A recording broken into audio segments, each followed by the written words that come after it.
Mbote pekimia ezana mabota na bino na ndenge bozui occasion ya kolanda ngai donc Clark Kololo Molobeli awa na Mag FM. Tofungola basango na biso ya kwebisa bino eke cour ya cassation akateli honorable Jean-Marc Kabund Akabund 7 ans de prison. Tous ba détail na commentaire ya Elvis Meti.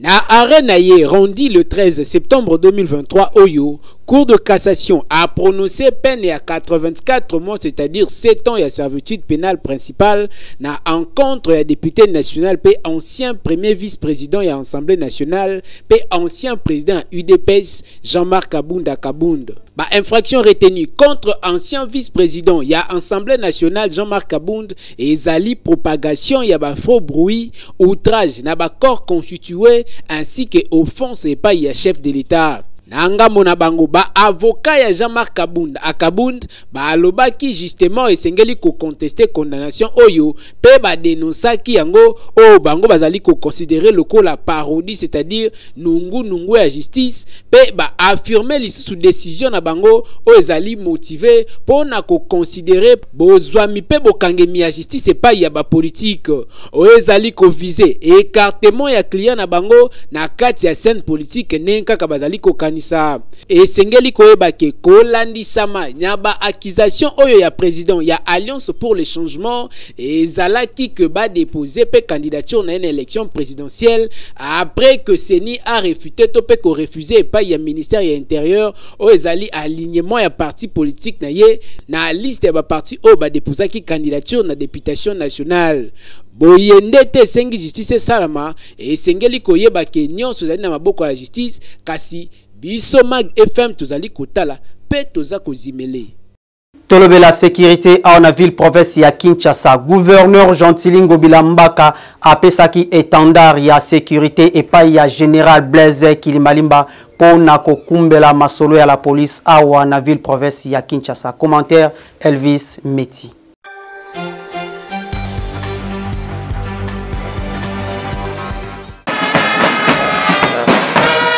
Mobanye na cérémonie o bozali komona ezali bongo gouverneur ya ville ya Kinshasa apesi bokondi pe bilembo ya bokondi na général Blaise Kilimbalimba o azali commissaire provincial ya la police pour la ville ya Kinshasa apesi na maboko bozali komona bendele ya mboka yango elakisi elembo ya bokondi oyo général Blaise Kilimbalimba asimbi na maboko na ye bongo na simanango gouverneur ya ville ya Kinshasa ayebisi général Blaise Kilimbalimba ete posa na ezali kuluna esila pe bakaya ba kidnapping to pe circulation routière ezonga lolenge sengeli. Gouverneur aliaki minute boyoka maloba na ye. Mission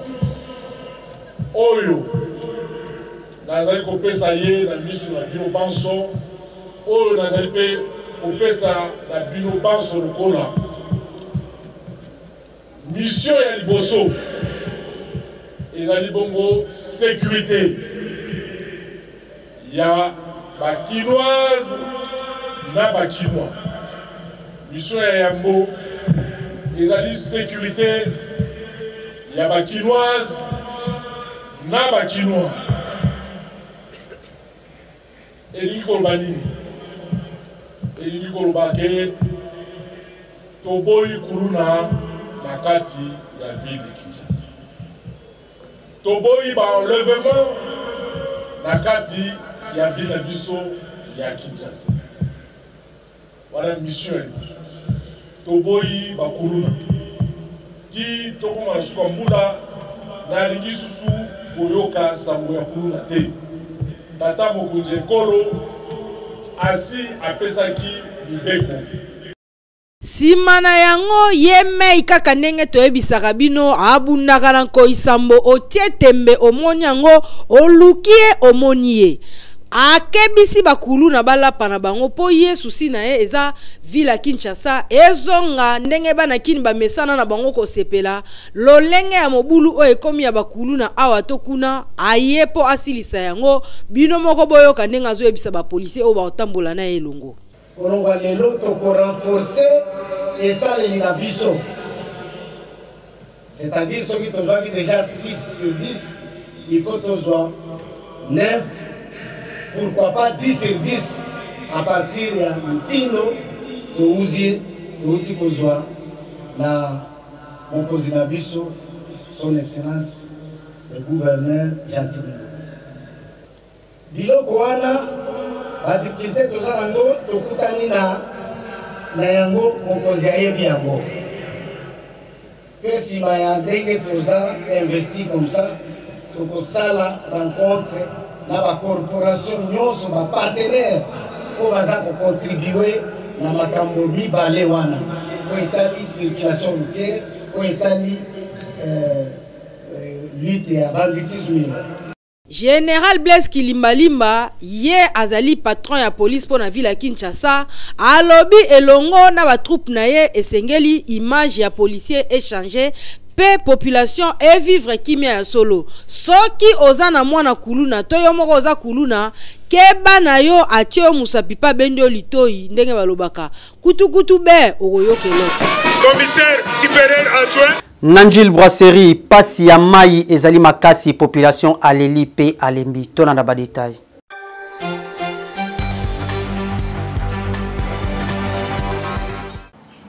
Na quartier Njil Brasserie, plus précisément na commune Yansele, population ya côté Oyo bazali na pasi makasi na o etali mai ya régie des eaux. Awa mbula mai ya régie des eaux ba mela ba yebi yango kutu te po esali bane ebele makasi bazalaka na ba pompite. Awa eloko sungaka bango ezali kaka mai ya mabulu ya ba source nde ba melaka. Kasi pona kosala misala misusu kosokola bilamba kosokola basani bayaka nde na rivière Njili nde sungaka bango basokola kaka ndenge bozali komona. Eloko ekamwisaki Mag FM jar ya linuka oyo bazali kosokolela basani ezali nde matiti bakatikati matiti une grande quantité banyefuli yango kaka ndenge bozali komona bapakoli savon abandi konika banzungu chweke ti ekotela kokamwa makasi population kotoyo bazali kovivre lokola bazali na village. Ninuka oyo eda biso na mambo ebele konikela basani banzungu mapapa ezaka ba matiti ka eza tobuki toniki yango boye et puis opakoli savon onika basani banzungu mai oyo tozo sokola eza manquement ya ozanga mai ya bien ya pompe toza pe na choix te malgré zo leka mais eza quand même na ba microbe nango parce que bilo ezo uta likolo ezo kita biso toyebi yango te biso tomona ka mai tozo sokola tosoka bassin po to ana choix te tozala mai bien te pompe ezate donc choix ezate mama yango tozo sala kaka to sokola na sokola nzoto ba infection ba maladie ebele ezo la biso na nzoto tozo ebate parce que mai tozo sokola mwindu na kati donc choix ezate. Ba autorité ya régie des eaux oyo ezali manque à gagner makasi na caisse ya l'état congolais boyeba que ville province ya Kinshasa ezali tellement munene kasi population esengeli bazala bango nyonso satisfait ezala te misusu bazali ko jouir misusu bazali ko lela boyebi bien que l'eau c'est la vie ko salela ba mayamdel oyo bino moko boyoki ba conséquences nini oyo bazwaka ba infection ba maladie na ndenge boye kitoko te boye bela.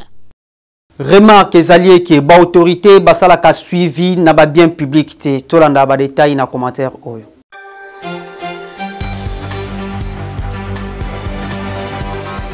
Na bamboka nyonso ba autorité balingaka batongela population na bango biloko ya kitoko c'est-à-dire ba bien public oyo ekosunga population à se retrouver ba bien public yango ezalaka lokola ba stade banzela kota ba minda kobongisa ba bisika moko ya malamu oyo population ako se retrouver na yango pe bamboka yango esengaka ezala na batu oyo ba kozala uniquement pona kosala ba entretien ya ba milieu yango. Kasi awa na ville province ya Kinshasa pasi ezalaka ke okomona ba autorité ba welela kambangu kotonga nzela kokende ko inaugure kobongisa ba stade kasi soki kaka ba inaugure yango tangu ba pesi mukongo pona bango esuki kaka wana soki olandeli mikolo okokuta ba place yango ebeba ndeti ba passerelle ezalaka lisusu kitoko te ba marécage misusu kutu elimwa nango ekoma kopesa pasi na population kokatisa ba éclairage public misusu epelaka nango te na ba stade bisika misusu ebota matiti salite oyo wapi population bakoma kolela ba autorité babete yango mama na kara nyonso wana ezali que poursuivi ezalaka te pona kosala entretien ya ba bien public yango wana population bazali konyo kwa mape ba bien public yango ezali kobeba avant alors que mbongo ebimaka ebele pona kotonga ba bien public wana. Tokosenga kaka na ba autorité kotonga tope kokende ko réhabilité esika ezali malamu kasi suivi fezala po babiloko yango ezalaka toujours intact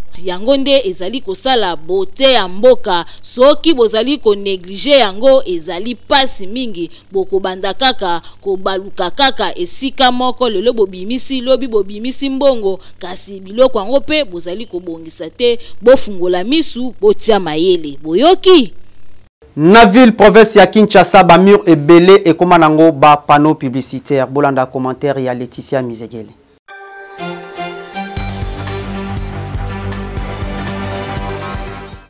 Kinshasa etonda makambo soki otamboli na ville province ya Kinshasa oko constate que na ba mur ya ba mapangu ya batu tope na ba milieu principal okomona ba église ba musicien tope mutu oyo alingi asala activité na ye quelconque pona kokima ko dépenser ba mbongo na ba média tope na gouvernement kofuta pona kotia ba fiche na ba panneau publicitaire okomona ba kopesa batu na bango ba fiche butu babandi ko bamba ba fiche na ba mur ya ba mapangu ya batu tope na ba mur ya ba milieu public ba carrefour boko sutuka kaka na tongo yoka ebele ya ba fiche liboso ya lopango tope na ba milieu public babambaka ngo eyebanaka te mwa pe ya kokanga bango ezalaka te oyo ezali kosala salite pe ezali kobebisa beauté ya mboka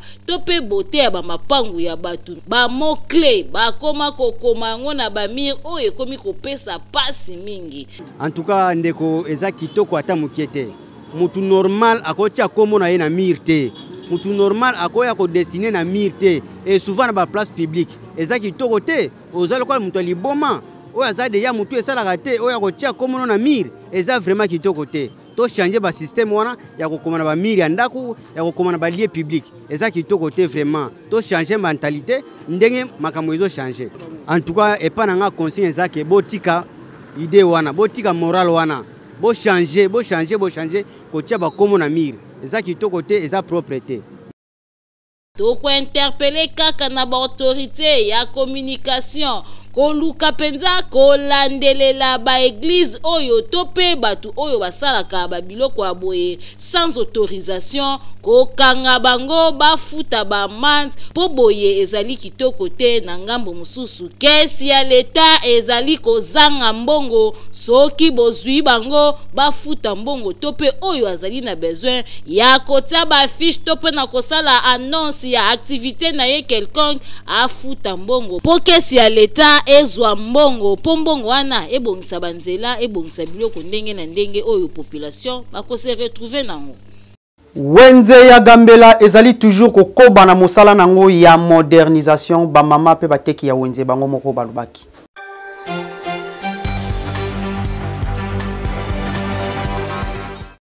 Batu bakoma ko préféré kokota na bango na ba supermarché parce que ba marché belé awa na ville province ya Kinshasa et koma na ba état moko okocha kutu lokolote. Avant même biloko bazali ko teka wana na bosoto o ezue peso maladie mais présence na yo kaka na kati ya marché ozu déjà malade oza mobimba soki oza na botite te otie chassete na marché wana okokota te po niveau ya salité o eza kuna mama na ngai il faut tolukila yango kombo kasi marché ya Gambela esali quand même différence avec l'administration ba sali ba effort ya koluka ba cha ba vendeur na bango na ba condition ya malamu pe ba sombi o bazoya kosomba kuna ba ya kosomba avec impact na idéologie boyo ka ba vendeur bango moko ndenge balelisa ki lokole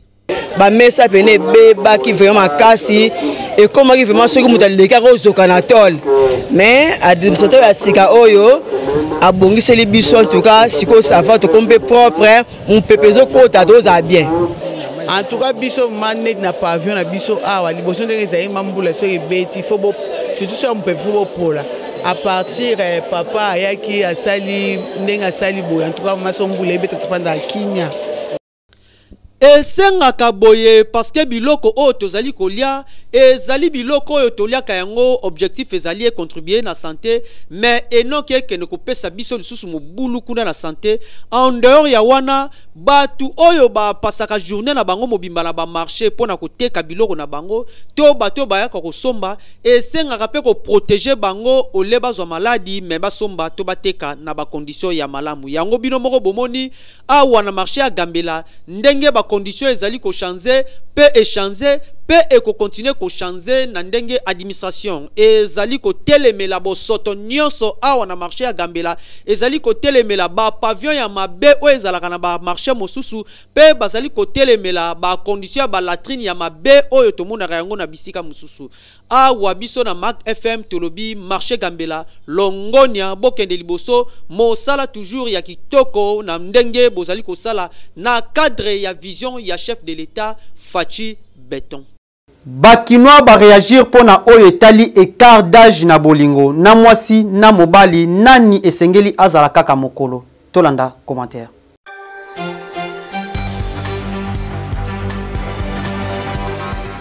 Tala tambo na mokilo mona makambo pe mona yo Mac FM mokolo ya lelo to s'intéresser na likambo écart d'âge na bolingo entre mwasi na mobali pour mabala oyo et tonana na ba réalité belé na ndinga kusakana te misusu balobi mobali foza na mukolo ya mwasi pour risque zake mwasi anu na fa mobali soki enda za mukolo kasi ngamo mususu balobi waya bolingo ki para acheter ko kamwa te bolingo fait équiper âge pour biso basi tokola anoki na kopesa âge na ngai emso na nyimo na muke yo ko ndima ngabongo me famille no bako sepela na ngabongo te. Zo comprendre comme un jik abala ne maman mobimba bwenji on e bando swanga me yo sozo sepela nga bongo est-ce que bano pekisa bato ba finga nga bongo bolingweze loko ya deux personnes bayokana soki bayokani ba se mettre d'accord entre mobile na mwasi équipa âge soki nzambe alobaki wana mwasi ya vie nanga ata lekinga na âge fona za na ye peut-être ya za na 70% réussite ya vie ngana za na 30% réussite so to sangisi to sali 100% réussite ya vie to ça la vie bien et bolingo zara sensa bino mbali boyokanga ce boyokani bo progresser bien et tala âge to kolinga moto aza plus qu'inférieur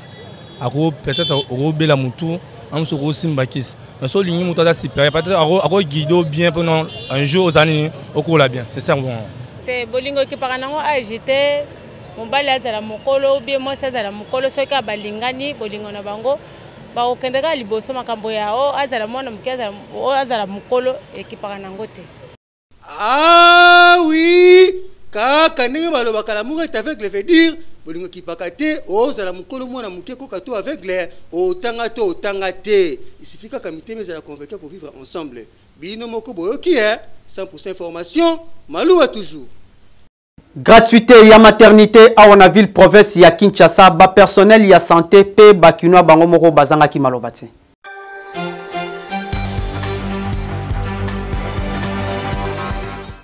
Mukwa Tombolo, président Fachi Béton a lancé qui pesiko a réalisé yango ezali nini gratuité ya maternité mama nangaye ba mama bango moko batu babotaka baleli yango mabe et surtout ba papa babotisaka po bango nde bamonaka pasi ya koluka mbonga maternité baleli yango balobi Fachi Beton arumela po alakaki bango maternité ofele banda na zemi ya ebandeli prise en charge kilo ya mwasi traitement na ye pe kobota na ye nyonso ezali ofele surtout a na maternité ngowa place ba mama balelisaki lokole balobi président Fachi arumela po bango mbula mwana po maternité esi ekomi nango ya ofele na ye consultation na futi elo côté ba examiner ngai et puis nyonso eleki ofele na pesi merci d'abord na mokonzi mboka pona asali gratuité na couchement na ba consultation nyonso et puis bato bazondima te ngai oyo naza ana sali makambo nyonso to ezofele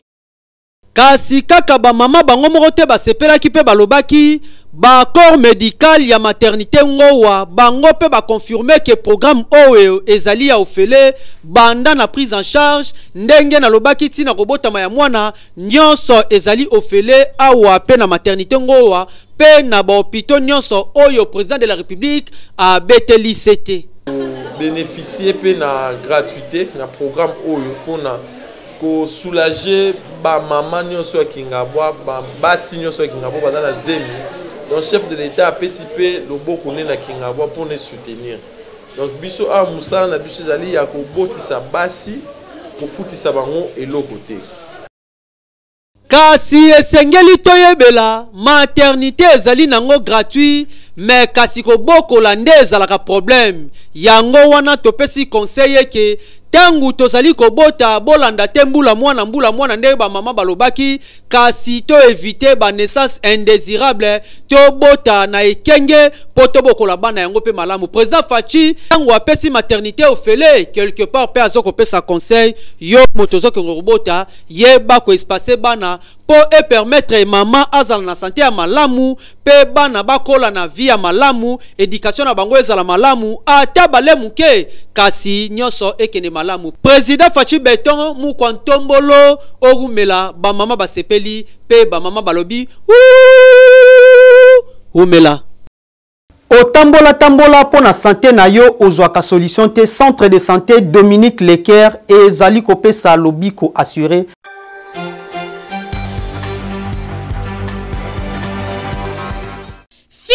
Fini makambu ya kokende ko se faire soigner na ba centre ya simandaku oyo ezali koboma ba congolais mingi po mobange na hôpital oyo ezali na ba norme sengeli yangoyo centre hospitalier Dominique Leker eye kosunga peuple congolais azwa soin ya malonga na ndenge esengeli mwana Congo centre hospitalier Dominique Leker okokuta awa ba pareil ya malonga ya médecine moderne ya solo oyo ezali ko détecter maladie nyonso ebombani na nzoto ata ebombani na songe ya suki grâce ya ba pareil oyo maladie wana ekozala détecter awa bazali na laboratoire ya malonga kaka pona kosunga peuple congolais esengeli boyeba ke ba médecin oyo bazali ko traiter pe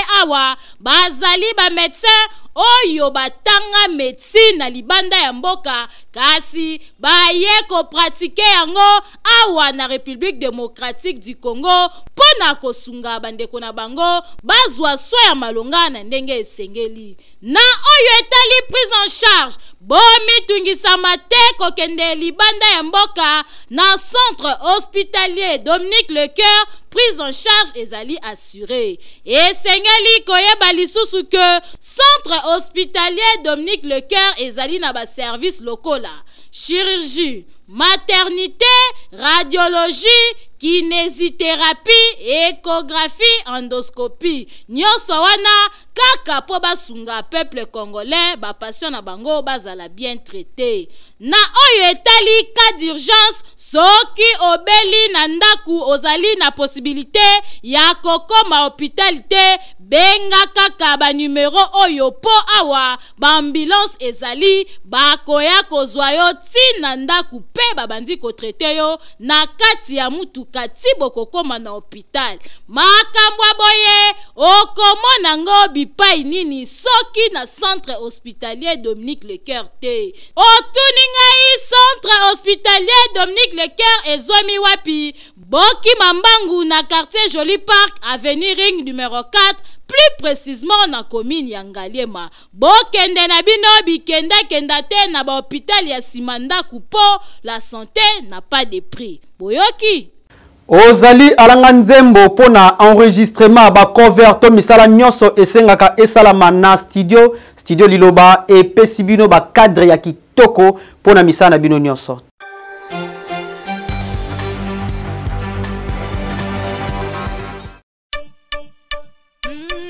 Balanga nzembo bakolo kunga solution pona bino eye. Mutu ozali na besoin ya kobimisa album, single, maxi single Kimambangu na studio Liloba na 14e rue po kuna okokuta biloko ya mopaki, c'est-à-dire appareil ya kanda. Studio Liloba ezali na qualité ya kosakana te ebongo bakita ebongo ba micro okokutango esika mosusu te kaka na studio Liloba. Awa soki okoti okoyemba lokola Angelu po awa son erataka kutu te awa tobetaka na biso mopanzi te po nyonso ezali na qualité. Enregistre album na yo awa ebimi lokola outaki na États-Unis nzoka nde enregistraki yango kaka na ville province ya Kinshasa na 14e rue na studio Liloba. Awa ozali na tante ya kokende kosala mastering libanda po nyonso ezobeta mata na studio Liloba. Opanga na yo na oyo etali prix te a cause ya ba appareil sophistiqué oyo ezali awa prix ezali nango abordable. Ofuti mbongo mukie kasi basaleli yo musala ya qualité. Oyoki Boki Mambangu na commune ya Limete na 14e rue industrielle numéro 23 na avenue Mulangi oza mobimba akei ezali na ndenge elongo bani. Oyoki boyebele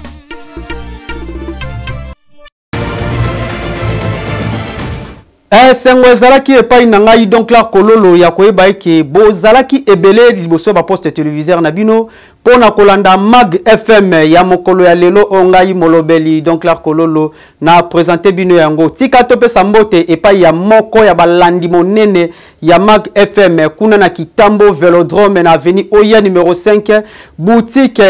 Maison Blanche de Paris epai ya Blanchard Mbumbu oyo atekaka toujours biloko na ye nyonso ezalaka ba originaux soit eutara Italie soit eutara France azali molandi monene ya Mag FM oyo ngai donc la kololo na présenter bino yango tika topesa lisusu merci na papa na biso promoteur ya chaîne oyo papa na biso maître Billy Clofas Malua oyo apesi biso studio ya kitoko nyonso ya kitoko plateau ya kitoko ba matériel ya kitoko tangu ozali na problème ya misu otali FM misu na yo ebongi mais soki otali epa ba voisin misu ezalaki malamu tellement balo solo sweleki ebomi yo misu merci na batu nyonso oyo ba tenaki biso compagnie pona Mag FM ya mokolo ya lelo Torres Atibu azalaki na sima ya ba caméra nyonso pe na montage tozalaki na Francis Peta pe topesi ba personnel nyonso ya FM bambote ebele ngai donc la kololo nyabisi bino ngana bino ekosila wate ngana bino